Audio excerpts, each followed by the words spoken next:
Tadi kita sama-sama belajar bahwa saat Tuhan menjadikan manusia, Tuhan menjadikan manusia serupa, segambar dengan dirinya.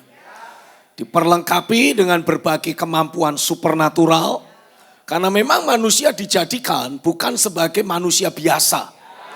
Kita mengenal manusia biasa pakai tanda kutip. Karena manusia yang kita kenali adalah orang-orang yang sudah hidup dalam dosa. Sudah pernah mencicipi kuasa dosa. Setuju, amin. Tapi manusia pertama saat dijadikan Tuhan berbeda dengan manusia yang kita kenal saat ini. Saat pertama Tuhan menjadikan manusia, Tuhan ciptakan serupa dan segambar dengan dirinya.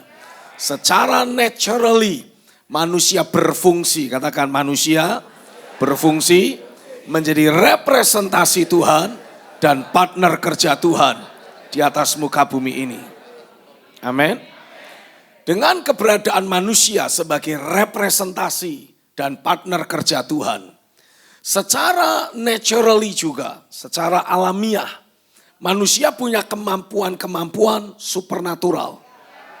Karena manusia dijadikan dari debu tanah dan hembusan nafas Tuhan. Sehingga manusia bisa berfungsi, bisa bergerak di alam lahiriah. Tapi pada saat yang sama manusia bisa terus berinteraksi dengan dimensi roh. Dengan keberadaan Tuhan. Oke?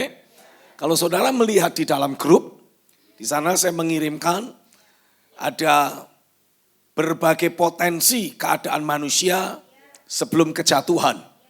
Ya, yang pertama, manusia memiliki kesadaran antar dimensi.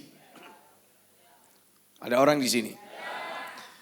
Jadi manusia tidak pernah putus nyambung dalam bersekutu dengan Tuhan.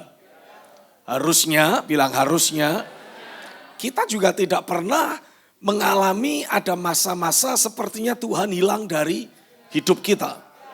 Harusnya kita terus alami, ada kesadaran dimensi hadirat Tuhan yang terus mencengkeram menguasai hidup kita. Amin. Saya menyebutnya dengan istilah memiliki kesadaran mental akan realita Tuhan. Nah, coba saudara tuliskan, apa yang dimaksud dengan memiliki kesadaran mental akan realita Tuhan? Memiliki kesadaran mental akan realita Tuhan artinya kita memiliki keadaan pikiran yang terus-menerus menyadari bahwa Tuhan itu nyata, hadir, aktif, dan terlibat dalam setiap momen kehidupan kita. Yang dimaksud sebagai kesadaran mental akan realita Tuhan, artinya kita memiliki kondisi keadaan pikiran yang terus-menerus menyadari bahwa Tuhan itu nyata, hadir, aktif, terlibat dalam setiap momen hidup. Henokh memiliki kesadaran akan realita Tuhan. Itu sebabnya Alkitab menuliskan Henokh itu hidup bergaul dengan Allah. Ya. Lalu kalau saudara membaca dalam Mazmur 139, saudara akan mendapati pewahyuan yang Daud terima tentang keberadaan Tuhan yang menyertai dan terus melingkupi kehidupannya. Ini ayat-ayat firman ini saya mau saudara baca, saudara pelajari. Ada orang di sini. Gali pemahamanmu berdasarkan perspektif baru yang saya berikan ini. Bahwa manusia ketika dijadikan oleh Tuhan, manusia punya kesadaran antar dimensi. Manusia bisa berinteraksi dengan realita Tuhan, manusia bisa berinteraksi dengan sekelilingnya secara lahiriah di waktu yang bersamaan. Amin. Dan ini tidak boleh kita biarkan hanya menjadi wacana. Hanya menjadi wacana atau menjadi informasi belaka. Harus kita bangun sebagai sebuah realita dalam hidup kita. Ayat-ayat firman yang tadi saya berikan adalah kunci yang saudara bisa pakai untuk mengakses dimensi rohani dalam hidupmu. Dan memastikan ini bukan lagi sekedar informasi. Tapi ini menjadi realita dalam hidupmu. Karena ingat, di dalam firman ada hidup. Dan hidup itu adalah terang bagi manusia. Jadi saudara akan mendapati semakin kau mendoakan semua ini, saudara akan semakin diterangi oleh Tuhan. Pikiran saudara diterangi oleh Tuhan. Nah, ketika saudara mendapati pikiranmu diterangi dengan kuasa Roh Kudus, kuasa firman, saudara akan mulai bisa memiliki keyakinan iman dalam dirimu. Yes, aku bisa alami ini. Ini bukan hanya menjadi wacana, tapi ini menjadi realita. Kehidupan yang ada di dalam firman mulai datang dalam dirimu. Mulai menggantikan kehidupan lahiriah yang saudara punyai. Come on. Sehingga dengan saudara menerima kehidupan firman, menggantikan kehidupan lahiriah dalam dirimu. Secara perlahan tapi pasti, saudara sedang terus menanamkan, saya pakainya dengan istilah ini, benih tubuh kebangkitan.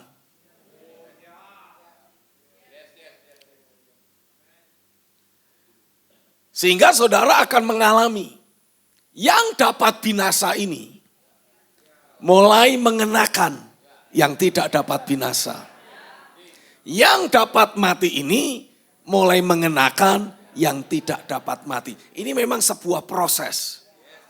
Tapi percayalah, seperti proses metamorfosis. Walaupun ada waktu yang harus dilalui, walaupun semuanya berjalan secara bertahap, tapi permanen. Come on. Setuju ya? Jadi saudara akan mulai mendapati. Pertama, engkau memiliki kesadaran akan realita Tuhan. Pikiranmu terus tersadarkan. Tuhan bersamaku. Aku di dalam Tuhan. Kuasa kebangkitan menyertaiku. Ini akan terus menjadi sesuatu yang terngiang-ngiang dalam pikiran dan hatimu. Nanti secara perlahan tapi pasti, kesadaran akan realita Tuhan tersebut akan mengambil alih hidupmu. Sehingga keputusan-keputusan yang saudara buat dalam hidup sehari-hari akan saudara putuskan berdasarkan pertimbangan, penilaian dari prinsip firman yang baru tadi. Jadi keputusan yang saudara buat tidak lagi berdasarkan data dan fakta lahiriah yang selama ini sudah tersimpan di alam bawah sadarmu. Sampai sini paham? Artinya saudara mulai memiliki logika berpikir dan dasar keyakinan yang berbeda. Karena tanpa kita sadari, semua keputusan yang kita buat, itu sebetulnya walaupun kita bilang, saya memikirkannya. Proses saudara berpikir itu sebetulnya hanyalah mencari peneguhan atas apa yang sudah diputuskan di alam bawah sadarmu. Karena hidup kita itu seperti terprogram. Suka tidak suka seperti terprogram. Peristiwa seperti ini akan koresponi dengan begitu. Keputusanmu akan seperti ini. Itu sudah terprogram. Dan program itu ada di alam bawah sadar. Inilah yang namanya paradigma. Lihat lagi catatan yang saya kirimkan di grup. Nah, selama kita tidak membongkar paradigma kita dengan pola pikir kerajaan sorga, kehidupanmu itu sudah tersetting. Pasti. Saudara boleh rajin ibadah, rajin doa puasa. Selama paradigma dalam hidupmu belum berubah, hidupmu juga tidak akan berubah. Karena keputusan-keputusan kita akan selalu sejalan dengan apa yang sudah tersimpan di alam bawah sadar kita. Sampai sini paham? Mau tidak mau, saudara harus membongkar alam bawah sadarmu ini. Paradigmamu itu dengan prinsip firman. Caranya bagaimana? Bikin firman itu terngiang-ngiang. Ini proses pembaharuan akal budi artinya sedang berlangsung. Sampai sini paham? Tidak bisa tidak, saudara nggak bisa pungkiri dan saudara tidak bisa skip, menghindari proses pembaharuan akal budi itu. Saya terus menekankan hal ini karena saya mendapati banyak orang Kristen suka ikut seminar, suka belajar Alkitab, tapi tidak suka bertekun untuk membangun paradigma yang baru, membangun dasar keyakinan yang baru. Mereka pikir, ini asumsi lagi, kalau saya belajar sesuatu, saya sudah tahu, artinya sudah cukup. Tidak cukup. Apa yang kau ketahui, belum tentu kau yakini. Padahal keputusan-keputusan kita dibuat berdasarkan apa yang kita yakini. Berdasarkan paradigma yang sudah termeterai dalam alam bawah sadar. Jadi mau tidak mau, saudara harus mengambil waktu. Semua ayat yang tadi saya bacakan, semua ayat yang tadi saya berikan, saya mengharuskan saudara untuk baca ulang, renungkan, tandai, temukan kata kunci, katakan berkali-kali, sampai jadi terngiang-ngiang dalam pikiran dan hatimu. Sudah Pak, terngiang-ngiang dalam pikiran dan hati, belum cukup. Itu harus dimeteraikan. Caranya bagaimana? Lewat ujian. Ujiannya di mana? Kapan? Dalam hidup sehari-hari. Saat saudara ketemu satu peristiwa. Saat saudara ketemu sesuatu dalam hidupmu. Nah di saat itulah engkau mau praktek hal yang baru atau pakai stok lama. Kalau saudara kembali terjebak pakai stok lama, ya ini cuma jadi wacana doang. Hidupmu tetap tidak berubah. Kenapa masih pakai stok lama, Pak? Karena stok baru belum menggantikan stok lama. Harusnya, bilang harusnya. Stok lama dibuang sama sekali. Inilah alasan, inilah alasan.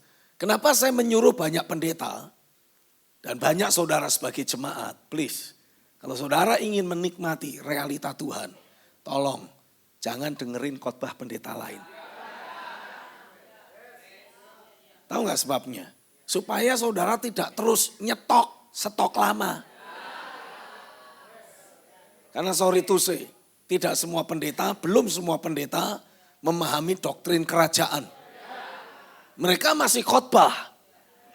Khotbahnya dari mana? Stok lama. Tapi setiap firman Tuhan pasti memberkati. Ya saya aminin aja sih. Memberkati bukan berarti mengubah hidup. Nah saya tidak puas sekedar diberkati. Saya mau hidup saya dirubah.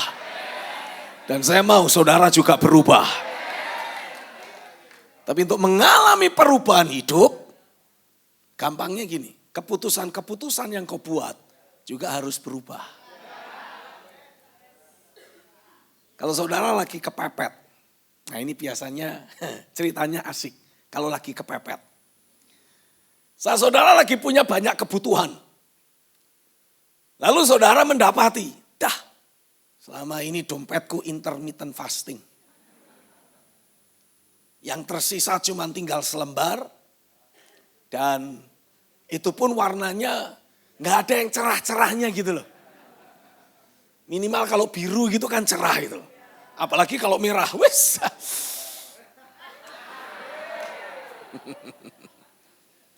Ini hijau keabu-abuan. Tidak cerah. Apa respon saudara? Ini menentukan. Khawatir. Biasanya kan gitu. Respon awal khawatir. Terus dari kekhawatiran itu apa yang kau lakukan lagi? Cari alternatif pemasukan. Nah, paling gampang pinjol. Paling gampang itu udah.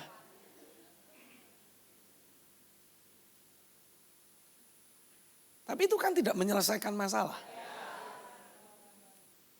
malah nambah masalah. Keputusan yang saudara buat akan menentukan apakah engkau akan kembali mengalami siklus yang sama. Mengalami masalah, cari jalan keluar, ketemu jalan keluar. Tidak berapa lama buntu lagi. Cari lagi jalan alternatif. Ketemu jalan, titik tertentu, buntu lagi. Nah ini adalah siklus kehidupan yang terus menerus. Kenapa bisa terus seperti itu? Ya karena saudara belum mengubah keputusanmu. Kalau mau menaklukkan raksasa yang mengintimidasi hidupmu sekali untuk selama-lamanya, saudara harus ambil sikap. Saudara harus pastikan itu raksasa dibunuh, dikalahkan. Nah gimana supaya terbunuh, dikalahkan? Ya tidak ada alternatif lain. Saudara harus berani menghadapinya. Bukan lari menghindarinya. Hadapi. Cara menghadapinya bagaimana? Jangan sendirian, jangan pakai kekuatan lahiriah.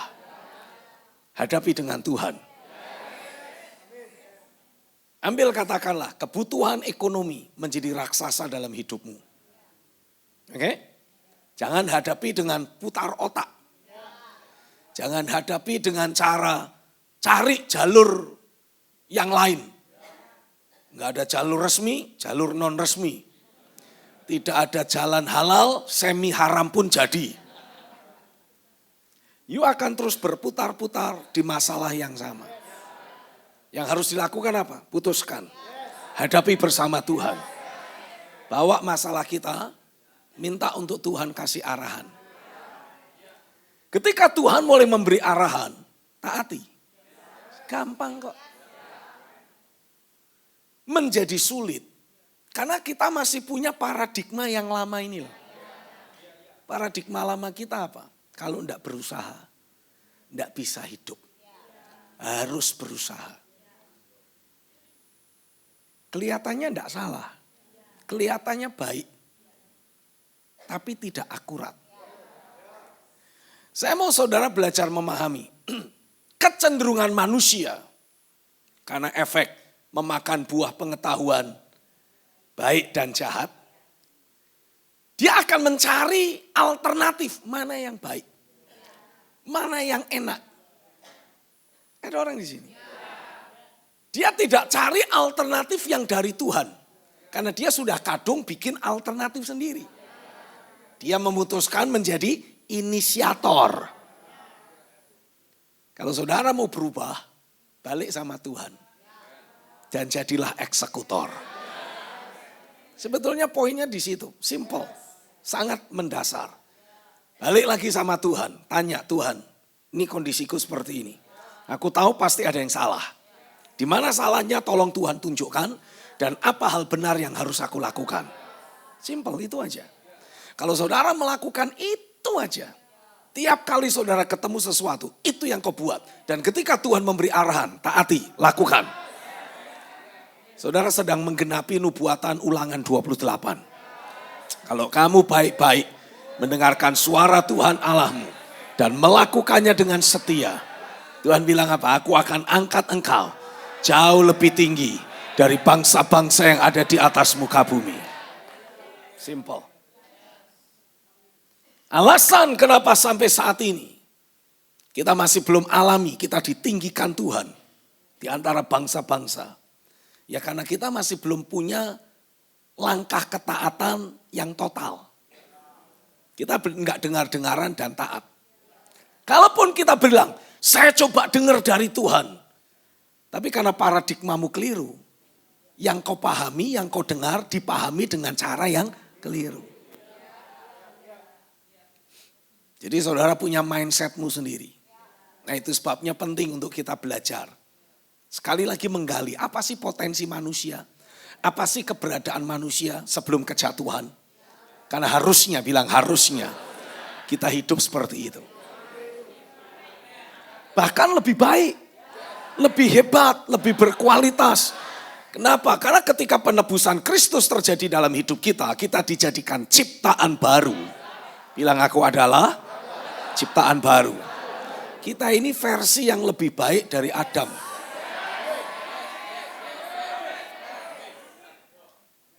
Kalau kita gali, kita pelajari potensi yang Adam punya, terkagum-kagum kita. Kita mendapati, wow, Adam punya kemampuan untuk berinteraksi dengan dimensi rohani dan dimensi lahiriah di saat yang bersamaan. Adam bahkan punya otoritas atas seluruh ciptaan. Lihat itu yang di grup yang saya kirim. Adam punya kemampuan mengatur ekosistem tanpa merusak apapun juga. Kecenderungan manusia pengen menguasai alam tapi menciptakan kerusakan. Gara-gara eksploitasi manusia terhadap alam, ada banyak bencana. Ada banyak perubahan-perubahan iklim yang terjadi. Di zaman Adam nggak ada yang seperti itu. Tapi kita, sebagai ciptaan baru, kita punya kemampuan, punya kualitas yang lebih baik dari Adam. Jadi harusnya kalau Adam punya kemampuan untuk menunjukkan otoritasnya sebagai wakil Tuhan di atas muka bumi ini, atmosfer bisa dia perintah, iklim dan alam bisa dia perintah, ciptaan bisa dia perintah. Sehingga kalau lewat, hormat dulu sama Adam. Permisi om. Ular nggak ada yang main patok sembarangan. Om hati-hati om, saya dibawa om, jangan diinjak.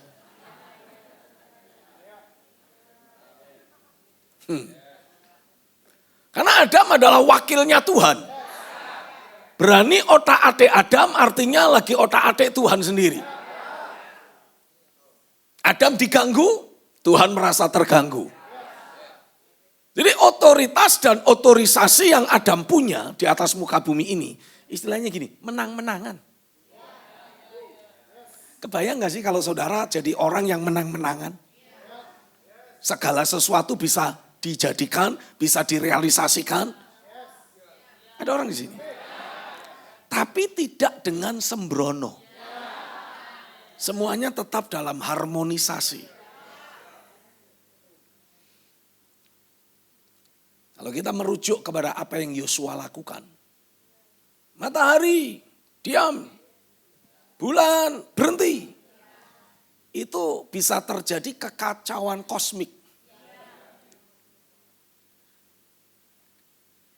Air laut bisa pasang, daratan bisa terbenam, wes pokoknya kacau. Tapi dengan otoritas yang Tuhan berikan, tidak terjadi kekacauan atas semesta. Banyak catatan-catatan yang menunjukkan di waktu yang sama, di belahan dunia mana, semua memberikan catatan. Ada satu momen, satu waktu matahari terus bersinar. Lebih dari 24 jam. Artinya kisah Yosua menghentikan matahari dan bulan bukan mitos. Itu real. Kebayang gak sih? Kalau saudara mendapati, engkau tinggal di satu daerah dan kekeringan melanda daerah tersebut. Saudara naikkan doa, minta Tuhan kirim hujan. Harusnya terjadi.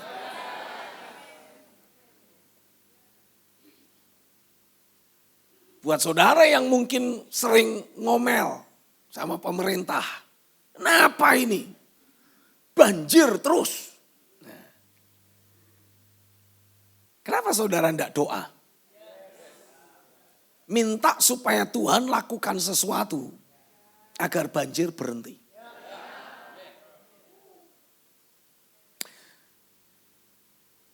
Saya pernah baca artikel.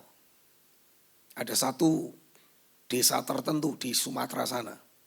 Saat banjir, saat tanah longsor terjadi, semua tergenang oleh air, kecuali kampung itu. Dasarnya adalah karena seluruh penduduk kampung itu sepakat sehati doa. Minta Tuhan hindarkan dari bencana. Kenapa kita tidak mengulang hal yang sama? Kenapa kita tidak belajar menumbuhkan keberanian iman kita untuk meminta kepada Bapa? Wong kita ini ditetapkan untuk punya otoritas atas seluruh ciptaan kok. Yang ketiga, manusia itu punya kecerdasan rohani dan kemampuan kognitif super. Kemampuan kognitif adalah kemampuan untuk memperoleh, menyimpan, memproses, dan menggunakan setiap informasi untuk memecahkan masalah. Jadi potensi untuk menjadi solusi. Itu dari sejak awal diberikan oleh Tuhan kepada manusia. Jadi harusnya, bilang harusnya. Saudara itu jadi solusi di semua keadaan. Harusnya. Kalau sampai engkau jadi sumber masalah, ada yang salah dalam hidupmu. Asli. Kalau saudara terus menjadi sumber masalah dimanapun kau berada, artinya ada yang salah dalam hidupmu. Engkau bukan jadi gerbang sorga, engkau jadi gerbang neraka. Ampun Tuhan. Harusnya, bilang harusnya. Dengan persekutuan dan keterhubungan dengan Tuhan, saudara akan selalu mendapati, engkau punya kemampuan untuk bisa mendownload dari Tuhan. Apapun solusi dan jawaban yang harusnya kita pakai untuk membereskan keadaan di sekitar kita. Saya meyakini kondisi dunia akan semakin buruk. Permasalahan dalam berbagai aspek hidup akan semakin menumpuk. Karena ini adalah rekayasa tangan Tuhan untuk memunculkan kita.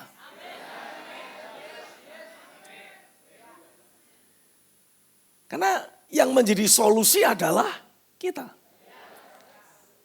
Kitalah yang punya sumber solusi. Serumit apapun satu permasalahan, sepelik apapun satu kondisi dan keadaan, begitu jatuh di tangan kita, harusnya beres. Harusnya beres. Nah, saya mau ini saudara tumbuhkan menjadi dasar keyakinan dalam dirimu. Jadi saudara nggak boleh lagi bilang, ya saya kan cuma ibu rumah tangga biasa. Pret.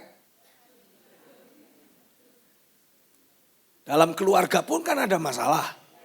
You sebagai ibu rumah tangga biasa bisa jadi solusi untuk keluargamu. Minimal begitu. Setuju, amin. Karena saudara itu dijadikan Tuhan dengan punya kemampuan kognitif yang super. Kemampuan untuk mencari berbagai informasi, berbagai data untuk saudara kemas menjadi solusi. Kemampuan menjadi solusi. Ada orang di sini. Kalau sampai sejauh ini kita belum punya solusi, artinya ada yang harus kita rubah. Mulai dari paradigmamu. Bilang, aku bukan bagian dari masalah. Aku bukan pembuat masalah. Aku adalah sumber solusi. Bilang harusnya, apapun masalah yang ada di sekitarku, begitu jatuh di tanganku, aku terima solusinya. Dan aku bisa praktekkan, aku menjadi solusi. Amin ya. Harusnya kita akan selalu berfungsi menjadi solusi. Kita tidak perlu pakai proses trial and error. Karena kadang-kala kan itu yang coba ini. Ini kita coba solusi ini, kita coba. Dunia medis juga sama. Ada penyakit A, penyakit B, dibikin formula. Coba. Jadi kelinci percobaan. Tuhan tidak pernah coba-coba. Dia selalu punya solusi yang jitu. Nah, mari kembangkan takaran iman. Persekutuanku dengan Tuhan akan sanggup membawa aku mendownload semua solusi yang aku butuhkan. Jadi tidak perlu lagi trial and error.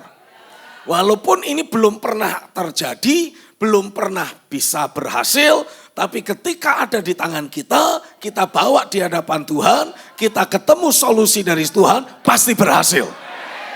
Pasti, bilang pasti. Dengan saudara terus punya persekutuan dengan Tuhan, punya kemampuan bersekutu dengan Tuhan. Dan itu Tuhan pulihkan, Kristus pulihkan. Harusnya, bilang harusnya. Enggak perlu mengalami overthinking. Saudara tahu apa itu overthinking? Mikir berlebihan.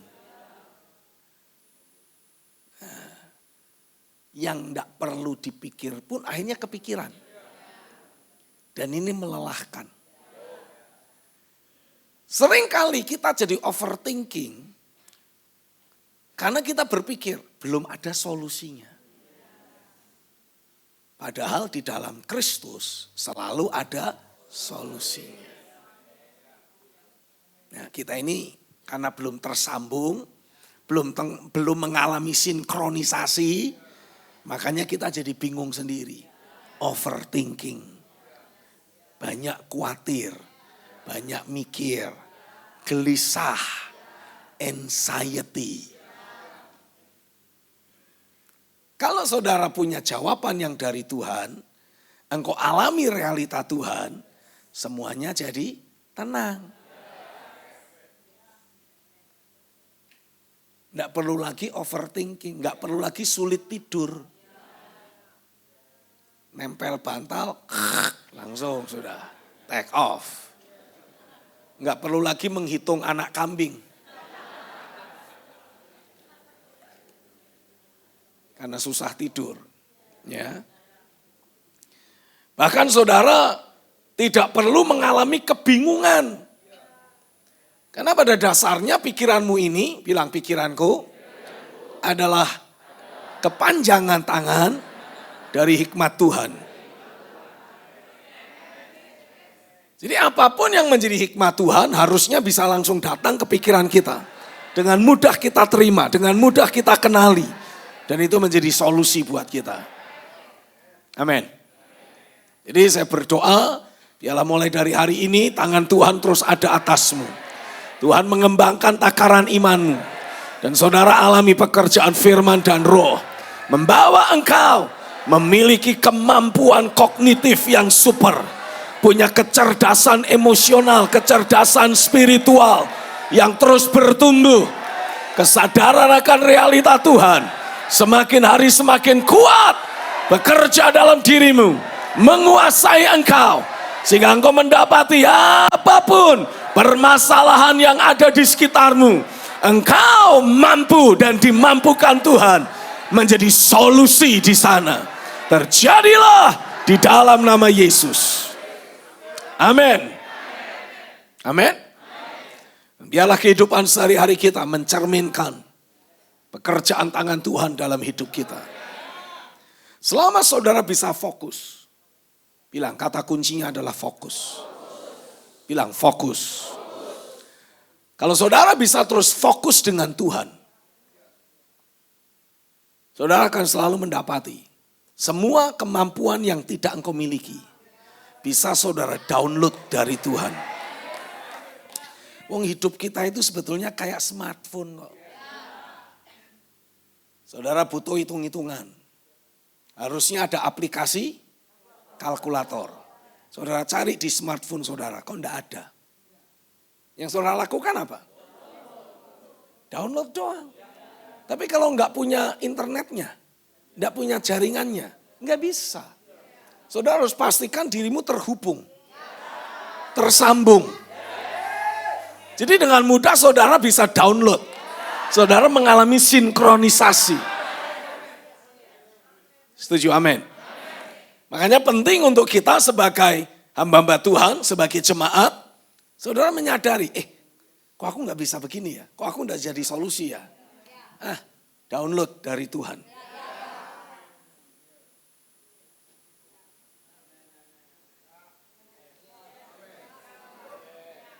Sesederhana itu. Yang bikin kompleks dan complicated, pikiranmu dewek. Yang sudah kadung tercemar oleh roh agamawi. Oh, siapakah aku ini Tuhan? Lihat KTP-mu. Selama kita tidak memahami jati diri kita di dalam Kristus, kita tidak akan pernah menikmati potensi yang dari Tuhan. Saudara selalu berpindah mengandalkan hal-hal lahiriah manusiawi yang sudah engkau punya atau yang belum engkau punya. Jadi saudara selalu terbatas di situ. Wah, saya tidak bisa ini. Wah, yang itu saya tidak mampu. Kenapa? Karena terbatasi oleh hal yang lahiriah. Balik lagi, paradigmamu harus dibongkar.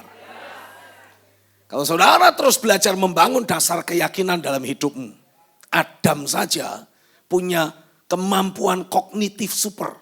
Punya solusi super. Kalau aku sudah alami sebagai ciptaan baru, ditebus dengan korban Kristus. Mengalami pekerjaan Roh Kudus jadi ciptaan baru. Harusnya aku lebih hebat dari Adam.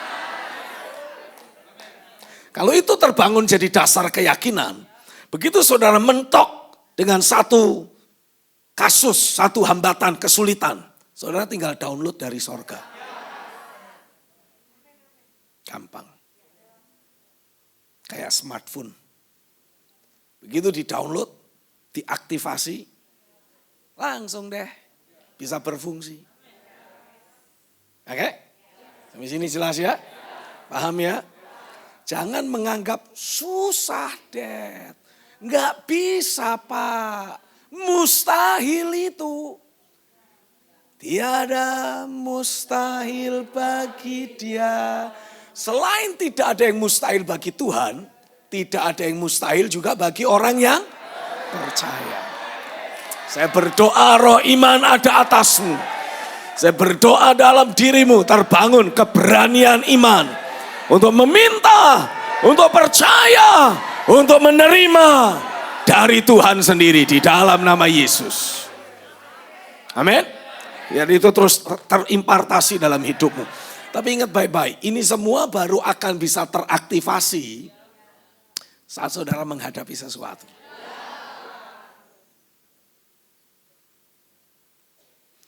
Pengen terima tapi cuma disimpan, atau pengen terima kita praktekkan? Yakin?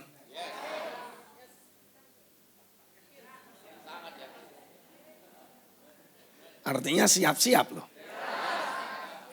Akan ada peristiwa, situasi, keadaan yang Tuhan akan rekayasa. Untuk saudara praktek.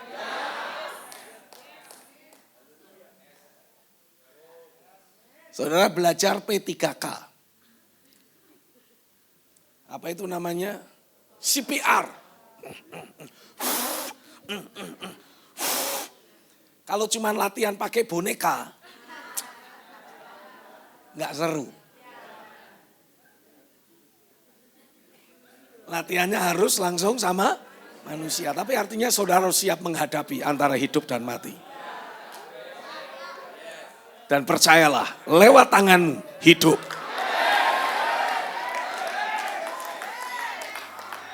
Tapi siapkan mentalmu.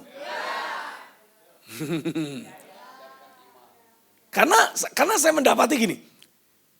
Kita mau jadi pelaku firman. Tapi gak mau mengalami sesuatu yang. Karena mentalnya gak siap. Kita belum siap mental. Nah, Tuhan tolong kami. Siapkan hamba-hambamu. Siapkan mentalitas kami. Sehingga apapun yang akan kami hadapi, kami siap. Apapun yang harus kami lalui sebagai latihan, sebagai ujian, kami dipersiapkan. Roh Kudus mampukan kami, tolong setiap kami. Supaya bukan hanya menjadi wacana, tapi ini menjadi realita dalam hidup kami. Di dalam nama Yesus, mentalitas pemenang. Mentalitas seorang kerajaan, mentalitas sebagai pembawa perubahan, mentalitas sebagai pembawa solusi, terbangun dalam hidup kami, terbangun secara nyata di dalam nama Yesus. Oh, Roh Kudus, Engkau yang memampukan kami. Amin, amin. Siapkan diri saudara. Karena artinya ada yang harus kita hadapi. Mau jadi solusi, siap ketemu masalah. Saya berdoa itu bukan masalahmu. Lebih enak masalah orang lain, kita yang jadi solusi. Tapi ya kadangkala apa boleh buat. Karena ketidakakuratan masa lalu, kita yang harus ketemu masalah. Tapi percayalah, walaupun itu memang masalah yang kau buat, tapi engkau juga yang jadi solusinya. Engkau bawa solusi dari sorga. Oke? Amin. Jadi kesaksiannya ada. Karena kalau tidak ada sesuatu yang kau alami, tidak akan ada kesaksian. Tidak ada cerita. Padahal Tuhan panggil kita untuk memberitakan perbuatan besar Tuhan yang terjadi dalam hidup kita. Setuju ya? Harusnya, bilang harusnya. Harusnya dari sejak hari kita bertobat, kita langsung dibawa oleh Tuhan untuk mengalami banyak peristiwa. Dari fajar, seperti cahaya fajar. Masih remang-remang toh? Berarti percampuran antara terang dan gelap. Remang-remang, kita sudah terima terang. Tapi masih diselimuti banyak kegelapan. Makanya masih remang-remang. Seperti cahaya fajar. Perbedaan antara malam dan siang. Tapi kita terus bertumbuh dalam terang. Ngalami sesuatu, jadi solusi. Praktek firman. Ngalami sesuatu lagi. Praktek firman. Makin lama menjadi semakin terang. Sampai rembang tengah hari. Saudara semakin jauh dari masalah. Bukan masalah pribadi lagi yang saudara akan hadapi. Saudara siap dipakai Tuhan. Menyelesaikan masalah orang lain. Engkau membawa terang buat mereka. Jadi solusi bagi yang lain. Karena saudara sudah tidak ada masalah. Nah, jangan bikin masalah. Seringkali dalam ketidakakuratan kita bikin masalah lagi. Ini kayak matahari sudah bersinar terik, saudara tutupi awan. Jadi mendung, gak kelihatan, Belum lagi kalau awannya membawa halilintar. Cilaka kamu. Ya toh? Lumayan cuman hujan. Nah, ini semua bahasa ilustrasi. Tapi pastikan kehidupan sehari-hari kita makin hari semakin terang. Artinya apa? Semakin selaras dengan tatanan firman. Harusnya, bilang harusnya. Kalau kita menjalani hidup sesuai dengan tatanan firman, harusnya tidak akan pernah ada masalah, sakit penyakit, kekurangan, problematika hidup, harusnya tidak ada. Tidak ada. Makin jauh dari hidup kita. Amin. Kalau sampai masih muncul, artinya ada sesuatu yang masih harus kita benahi. Nah, mari kita benahi dengan firman. Dengan demikian, hidupmu sepenuhnya jadi solusi. Memberi solusi buat orang lain. Karena dalam dirimu tidak ada lagi masalah. Jadi tidak butuh solusi. Orang lain yang butuh, kita datang untuk jadi solusi buat mereka. Itu yang harusnya terjadi. Oke? Paham? Saudara punya otoritas untuk itu. Tuhan memberi engkau kemampuan untuk jadi solusi. Adam juga punya potensi yang lain. Selain memiliki kemampuan untuk menjadi solusi, Adam juga punya kemampuan untuk berkomunikasi secara langsung dengan Tuhan. Jadi Adam itu bercakap-cakap dengan Tuhan real time. Adam bicara, Adam tahu Tuhan mendengar, Tuhan bicara, Adam pun mendengar. Amin.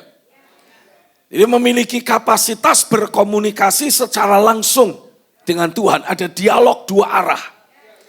Adam punya kepekaan rohani yang sangat tajam. Sehingga ketika Adam bercakap-cakap dengan Tuhan, dia pun bisa dengan mudah menerima apa yang menjadi perkataan Tuhan. Saat berbicara dengan Tuhan tidak ada trauma, tidak ada rasa bersalah, tidak ada ketakutan.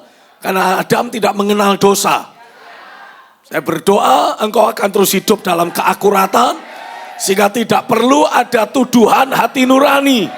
Tiap kali engkau menghadap hadirat Tuhan, akan selalu ada dukungan.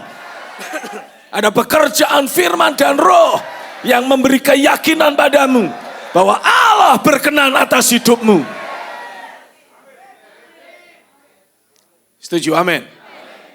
Dan saya percaya kalau itu sudah menjadi bagian dari kehidupan sehari-hari kita, saudara akan mendapati hidup kekristenan jadi hidup yang sangat menyenangkan. Amin. Jadi hidup yang sangat menyenangkan. Karena realita Tuhan terus nyata. Tuhan terus bekerja, Tuhan terus beracara. Selalu nyata. Yang kelima, Adam itu punya keabadian biologis. Punya energi kehidupan ilahi yang terus terregenerasi.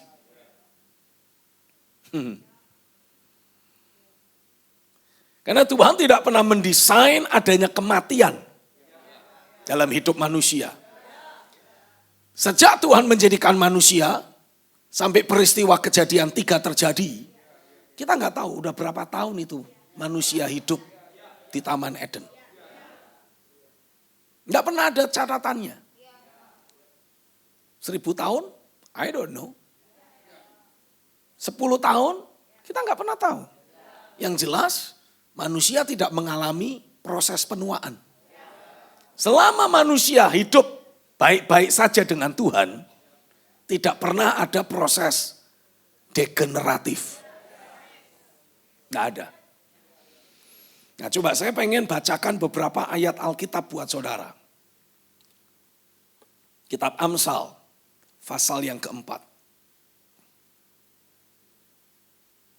Amsal 4, ayat yang ke-20 sampai ayat yang ke-22.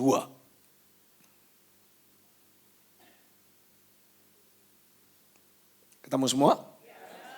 Amsal 4 mulai ayat yang ke-20. Hai anakku, perhatikanlah perkataanku. Arahkanlah telingamu kepada ucapanku. Janganlah semuanya itu menjauh dari matamu, simpanlah itu di lubuk hatimu. Karena itulah, sebentar, itulah itu apa? Perkataan yang keluar dari mulut Tuhan. Yang kita dengar, kita simpan di lubuk hati kita. Perkataan itulah yang menjadi kehidupan bagi mereka yang mendapatkannya dan kesembuhan bagi seluruh tubuh mereka. Setelah kejatuhan, lewat penebusan Kristus, Tuhan masih tetap memberi kita kemampuan untuk memiliki kehidupan yang kekal. Kehidupan kekal dalam diri kita. Sehingga tidak ada lagi, apa istilahnya, degeneratif, sakit, penyakit, dan kondisi yang merosot, menurun.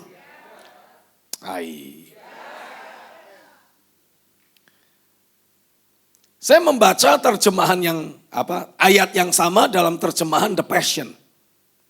Bunyinya begini, ayat 20. Amsal 4 ayat 20 sampai 22. Dengarkanlah dengan seksama anakku yang terkasih, kepada segala sesuatu yang aku ajarkan kepadamu. Dengarkan dengan seksama semua yang aku ajarkan kepadamu. Perhatikanlah dengan sungguh-sungguh setiap perkataanku. Ayat 21, penuhilah pikiranmu dengan firmanku, sampai firman itu menembus jauh ke dalam rohmu yang paling dalam. Penuhi pikiranmu dengan firman, sampai firman itu menembus jauh ke dalam rohmu yang paling dalam. Ketika engkau membuka dan mengungkapkan firmanku, firman itu akan mengalirkan kehidupan sejati dan kesehatan yang bercahaya sampai ke inti keberadaanmu.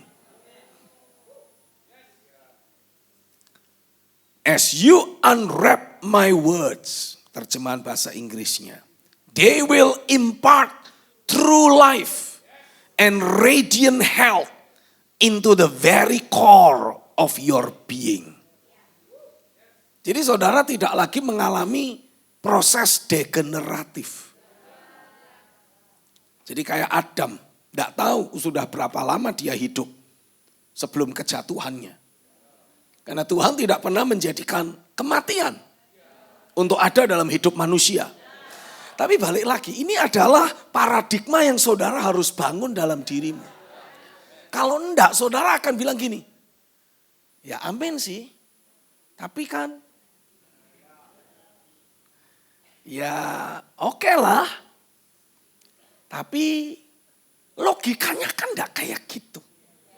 Nah makanya ganti logikamu dengan logika ilahi.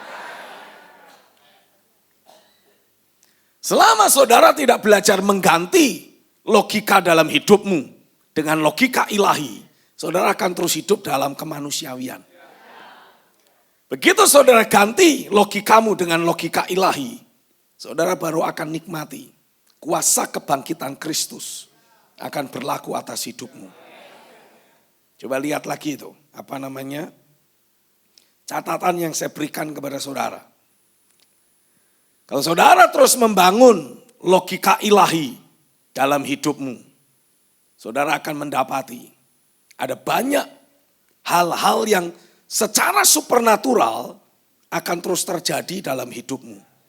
Karena logika ilahi berbicara tentang pemikiran-pemikiran, pertimbangan-pertimbangan yang terbangun secara sistematis, terstruktur, valid, yang didasarkan pada prinsip firman.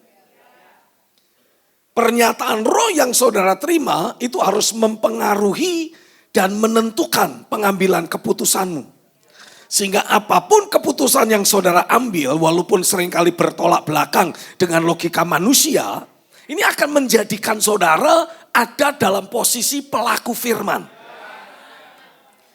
Memposisikan saudara jadi orang benar yang hidup oleh iman. Memposisikan saudara punya kehidupan yang memperkenan hati Tuhan. Dan otomatis, bilang otomatis, aku dibangkitkan dalam roh untuk menjadi penakluk dunia ini. Saudara menaklukkan apa yang secara manusiawi mustahil. Secara manusiawi tidak bisa lah Pak. Namanya manusia terus mengalami proses degeneratif, proses penuaan. Semua juga ngalami itu.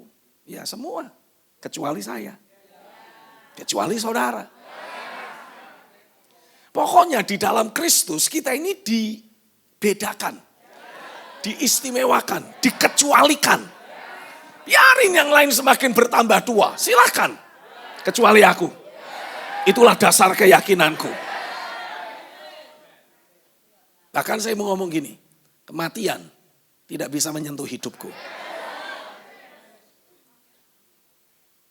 Maut tidak lagi berkuasa atasku. Emang Bapak mengklaim tidak akan mati? Enggak. Kalau tugasku selesai, Aku pulang. Bukan mati.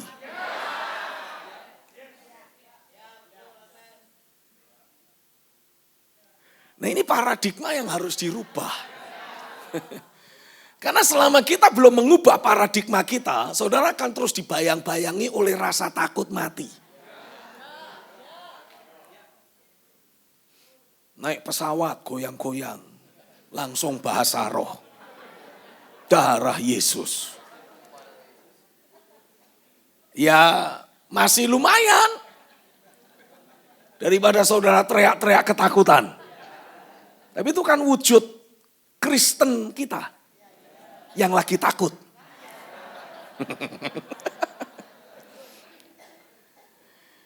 Bisa nggak sih kita berhadapan muka dengan kematian? Dan kita bisa dengan tajam menatap mata sang maut. Lalu bilang, ngapain lu kesini? Belum waktunya buat aku. Pergi sana. Oh Pak Steven, ada ayat Alkitab yang mengatakan siapa yang bisa menahan hari kematian? Yesus menahan hari kematian. Mengalahkan hari kematian. Nah ini. Alasan kenapa saya mendorong saudara. Membangun dasar keyakinanmu. Berdasarkan prinsip doktrin kerajaan ini. Sampai terimpartasi DNA Kristus. Karena sebagaimana Kristus mengalahkan iblis, dosa dan maut. Kalau DNA itu ada dalam dirimu. Naturally engkau kalahkan iblis, dosa dan maut. Saudara tidak akan lagi berpikir gini. Ah masa sih? Mana bisa? Kan mustahil. Nggak masuk akal. Nah, tidak ada lagi kamus itu. Kata-kata itu sudah terhapus dari kamus hidupmu. Tidak ada yang mustahil bagi Tuhan. Tidak ada yang mustahil bagi orang yang percaya. Sesederhana itu. Saya tahu prakteknya tidak sesederhana itu. Tapi harusnya sesederhana itu. Yang bikin kompleks, yang bikin susah, yang bikin ruwet adalah karena paradigma kita ini loh. Masih membawa paradigma dunia, membawa paradigma keagamawian. Makanya saya mendorong saudara gini. Untuk saat ini, minimal untuk 3 hari ini deh. Oke lah, untuk session ini dulu. Pokoknya you percaya, you terima apapun yang saya ngomong.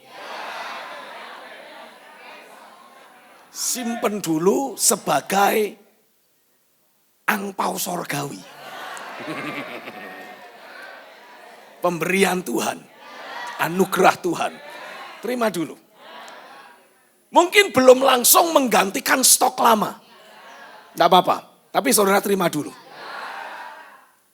Karena siapa yang menerima, engkau akan mendapati. Ada harapan. Untuk apa yang kau terima ini menjadi dasar keyakinan. Kalau dari awal sudah menolak duluan, tidak bisa. Menurut paham ini, menurut pendapat itu. Pret, sebodoh. Menurut pendapat Tuhan.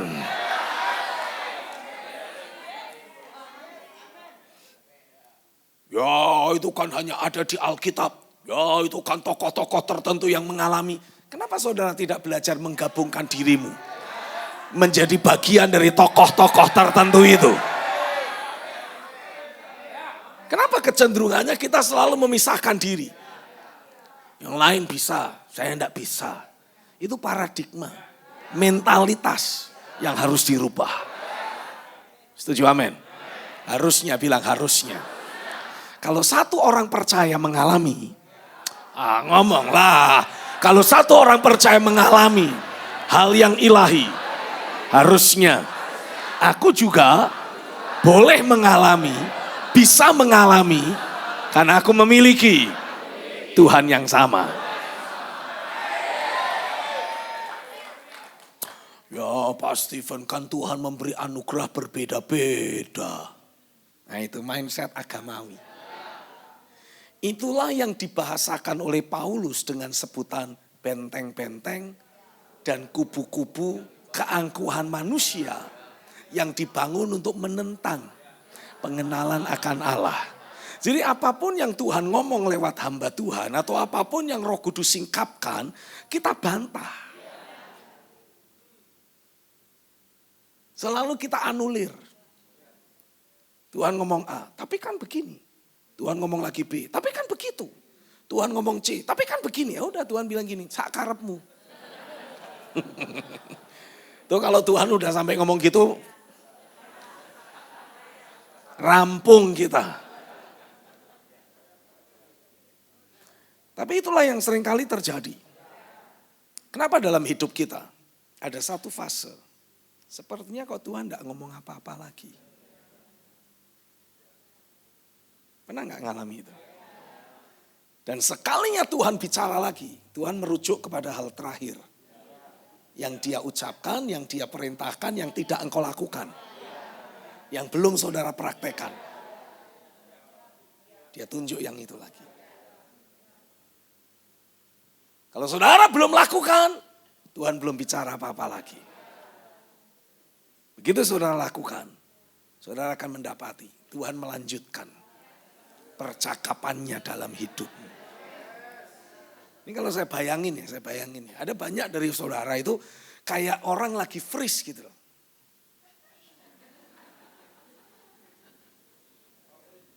Hah? Buffer. Kenapa bisa buffer? Kenapa bisa freeze begitu? Karena saudara lagi terputus dari Tuhan. Saat saudara tidak dengar-dengaran dan taat, saudara itu lagi terputus dari Tuhan. Tuhan ini gimana ini? Kok enggak jalan lagi? Saudara coba segala cara, enggak bisa. Stuck di tempat yang sama. Apa yang harus saya lakukan? Benahi hatimu. Balik lagi sama Tuhan. Tuhan ampuni aku. Aku sok pinter. Sok gaya. Merasa bisa sendiri. Pakai kekuatanku lagi. Ampuni Tuhan. Lewat korban Kristus. Posisi kehidupan yang selama ini tidak harmonis. Terputus. Kembali diperbaharui. Saudara memiliki jalan yang baru, jalan yang hidup untuk kembali menghadap hadirat Tuhan. Dan ketika saudara kembali alami keterhubungan dengan Tuhan, saudara seperti dapat sinyal baru. Nah, baru bisa lanjut aktivitinya. Jelas ya? Tapi saat saudara lanjut, bukan melanjutkan ketidakakuratan yang dulu. Tapi melanjutkan hidupmu dalam tatanan kerajaan. Orang yang hidup dalam tatanan kerajaan akan terus progres. Pasti. Jadi hidup kita enggak gini-gini terus. Ada peningkatan, ada progres. Nah, saya berdoa ini menjadi dasar keyakinan yang terbangun kuat dalam dirimu. Dan saya berdoa biarlah Tuhan terus impartasikan takaran iman yang baru. Dalam dirimu akan selalu ada pekerjaan firman, pekerjaan roh yang membawa engkau terus mengalami keterhubungan dengan Tuhan. Terus progres dalam hadiratnya. Aku deklarasikan demi nama Yesus. Level kedekatan, keintiman dengan Tuhan akan mengalami pertumbuhan yang luar biasa. Terjadilah di dalam nama Yesus. Bahkan kondisi fisikmu diperbaiki oleh Tuhan. Tidak ada lagi kerusakan, tidak ada lagi sakit penyakit, tidak ada lagi kelemahan tubuh, tidak ada lagi kekurangan. Semua dilengkapi sempurna oleh Tuhan. Kehidupan ilahi yang ada di dalam firman-Nya memberikan kepadamu kehidupan yang baru. Amin.